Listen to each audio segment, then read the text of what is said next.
2 links down below in the description box, as always, to credit WWE for their text recap, as well as their full highlight video recap for the show. I really enjoyed this show, a little bit more than in recent history. There's just a couple of things that were really, really sweet.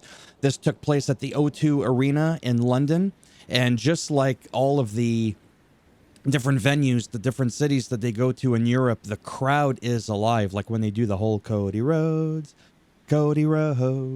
or, you know, the Drew McIntyre thing, or Roman Reigns. Anyways, I have to admit, it's pretty cool. I wish they would shut the fuck up when it's in the middle of a promo, but I have to admit, for the intros and stuff like that, it's pretty cool. Cody Rhodes kicked things off, so we're not going to show CM Punk right now. We're going to show this, because this is actually what happened. With the fans chanting most of his song, says that in a few days he'll be face-to-face with Cena on Monday Night Raw in the O2 Arena as well, in that same arena that SmackDown was on. How come they get two shows in Italy and Bologna? The other places only get one. Anyhow. Randy Orton finally comes out. Orton is praising Cody Rhodes' journey to what he's become. Great man, great father, the whole thing. Great husband. I don't remember if he said all that, but we're just going to throw that in there because it sounds good. He went on from being nothing to something, how he had to leave the company, go to AEW, which he said took a big set of steel balls, iron balls to do that, and then to come back and to have accomplished what he's accomplished. The whole thing with Seth Rollins, the whole torn pec thing, like that wasn't fake. That was real. And even Orton's like, you know, I saw some shades of purple I'm not even so sure I've seen before. He's excited to remove Kevin Owens' head from his shoulders. We need a heel like Kevin Owens. I feel like Kevin Owens can be just as good of a face or a heel as Randy Orton. And then I really liked how... Yeah, he says when all the smoke settles, he says that he wants to go after for number 15, going up against Cody Rhodes, but he says, I'm not going to punch you in the balls. Drew McIntyre comes out and he says that it should have been him and Cody at Mania. He wants to break Orton's back because they end up having a match later on that night. Cody smacks Drew, then the whole thing ends, and that's pretty much it. Mark Nash, despite the other lady that's there with the cool spikes in her hair, Alicia Taylor? Is that her name? I'm afraid to say it. Anyhow, I have to admit she's grown on me, even though Samantha Irvin's always going to be my favorite. She was there because we saw her, but for some reason it was all about Mark Nash, and he's being announced as the announcer for SmackDown moving forward. Apparently Lillian Garcia's still going to be around, but I think she's starting to, you know, slow down a bit, whatever. What is going on here? I mean, aside from the obvious,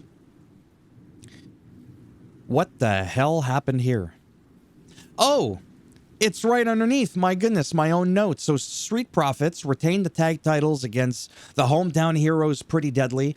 And this was good because I've said this before and I'll say it again. Just because you're the hometown hero, and right, sometimes they do it. They switch belts. They'll have the champion drop the belt just because they're on the home turf of somebody else in another country. And they didn't do that here. They're just starting their reign. It's been 4 years, 2-time tag champions. I really like the Street Profits. I really, really do. I like one more than the other by a lot, but I have to admit, together, they are good. And I have to admit, Pretty Deadly's grown on me too, since they've dropped the theatrics of being so goofy. But I get that they had to do that, obviously. I appreciate them more. Now, this was interesting. The Secret Hervis. I'm not going to lie and pretend like I don't know where that came from. Like I know where that came from, because I don't. So it was Piper Niven and Alba Fire versus Katana Chance and Caden Carter. And Secret Service did win. They did, but there was some distractions and all that kind of stuff.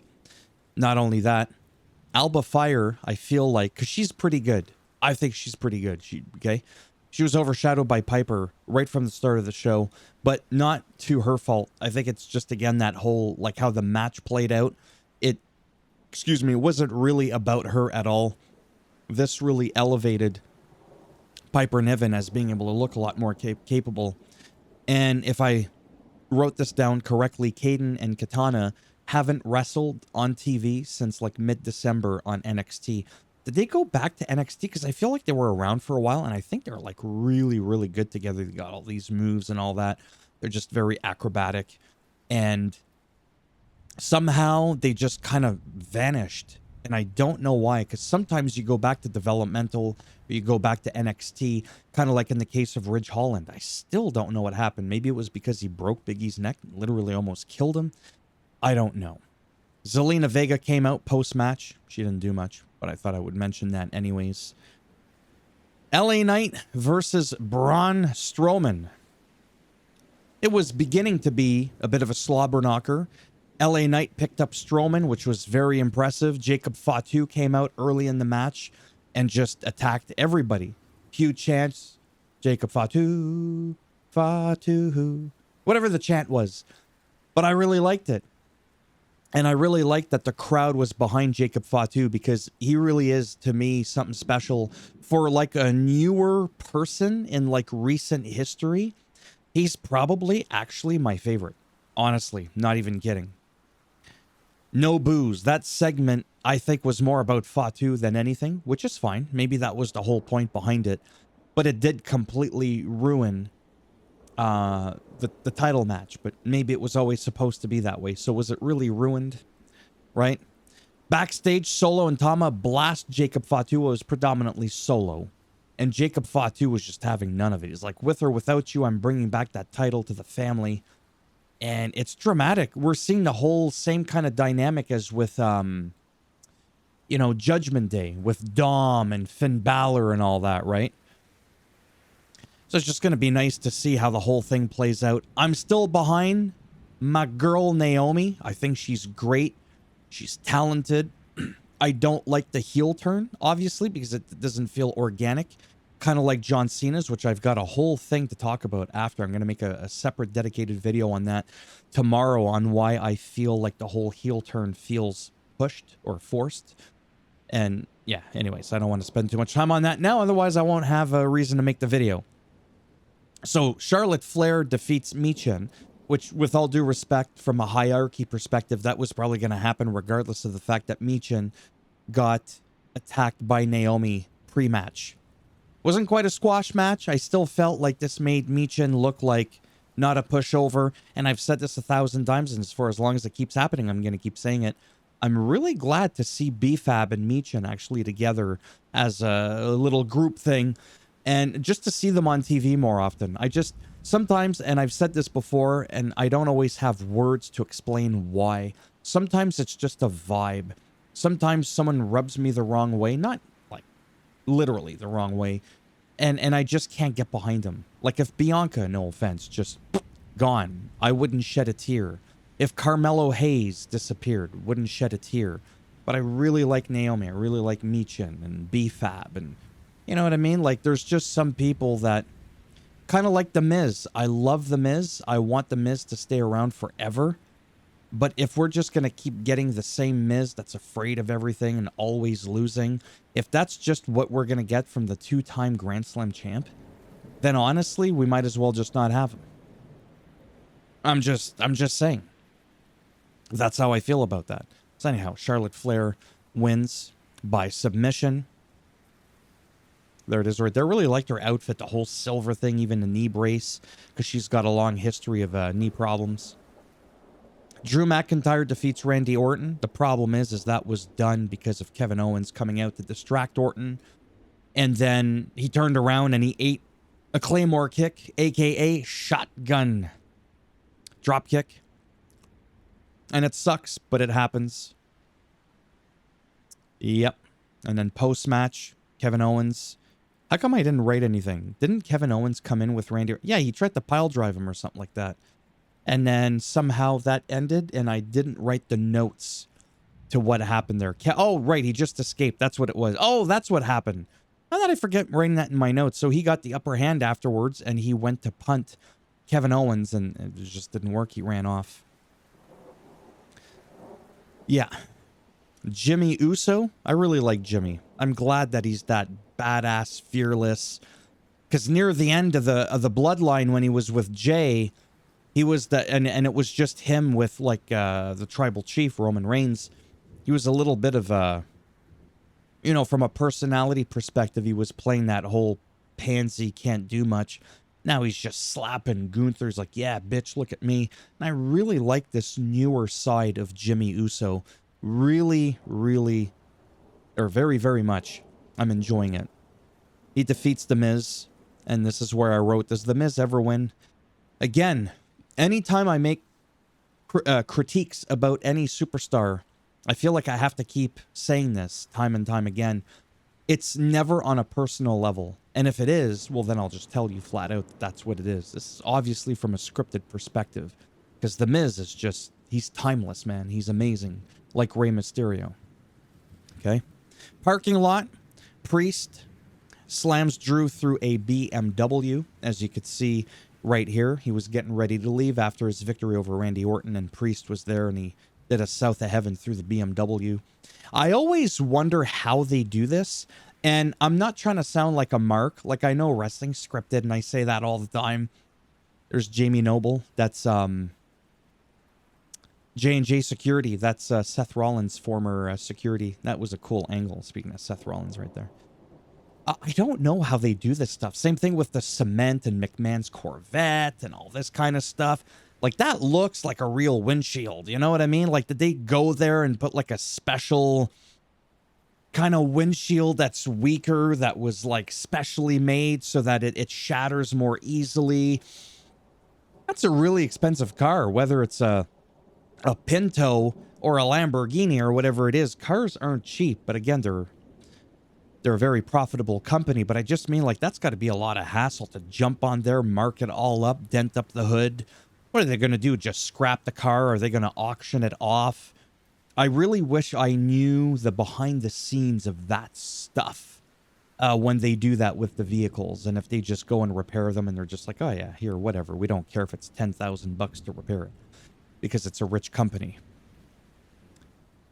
Roman Reigns and Seth Rollins and CM Punk all in the ring for the contract signing for WrestleMania 41. Seth is livid, like really bad, that CM Punk is getting something he's always wanted. Thanks, Roman Reigns, sarcastically.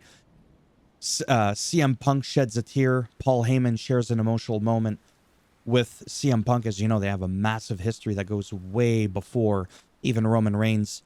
And he tells CM Punk and the entire world that this match that they have is going to be the main event of WrestleMania. CM Punk is going to close the show with Roman Reigns and Seth Rollins. Like, to me, that's huge. I love the fact that the main event at Mania isn't even a title match. It doesn't always have to be a title match. I'm really looking forward to this. I mean, it's very rare that I'm not looking forward to something. I'm looking forward to something about everything. Then CM Punk goes, oh yeah, I thank you. I acknowledge you, Roman Reigns. Yeah, thanks to you, I have somebody to, you know, go up against and main event at Mania.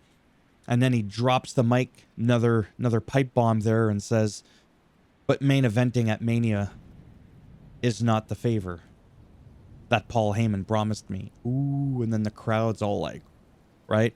So anyways, it was just really cool. How long is this video? My monitor is really far away. 14 minutes. That's not too bad. That's it. I've got nothing else to add. Hope you're all doing well. Thumbs up as always if you liked the video. It does greatly help support the channel with the algorithm.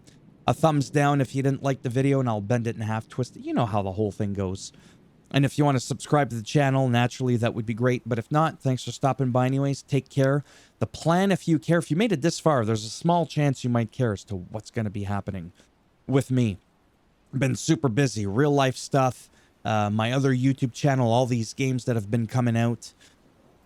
I'll just tell you quickly. So today, it was this. Tomorrow is Sunday. Sunday, I'm going to make a video on some mild parallel comparisons to Hulk Hogan's heel turn, John Cena's heel turn, talk about it a little bit. Hopefully it won't be a long video, why I feel like it was forced. And then after that, on Monday, I'm going to make a video on probably Universe Mode or some My Faction for 2K25. That's for Monday. And then obviously Tuesday, I'm going to recap what happened on Monday, right? And then Tuesday will just be either a Reddit video where I go through some random posts. Wrestling, doesn't matter the promotion. AEW, New Japan Pro, does not matter. We could talk about Matt Cardona, aka Zack Ryder, if there was something to talk about. It's not just exclusive to WWE. It just so happens that it generally is. So if there's something you ever want me to cover, you want to hear my thoughts, and I don't know much about it, that's okay. Even if it's from another promotion, I'll look into it when time allows it. Then I'll make a small video on it and completely bore you to death. So that's that. Take care. Shit, almost 20 minutes. And maybe I'll see some of you in the next one. Bye for now.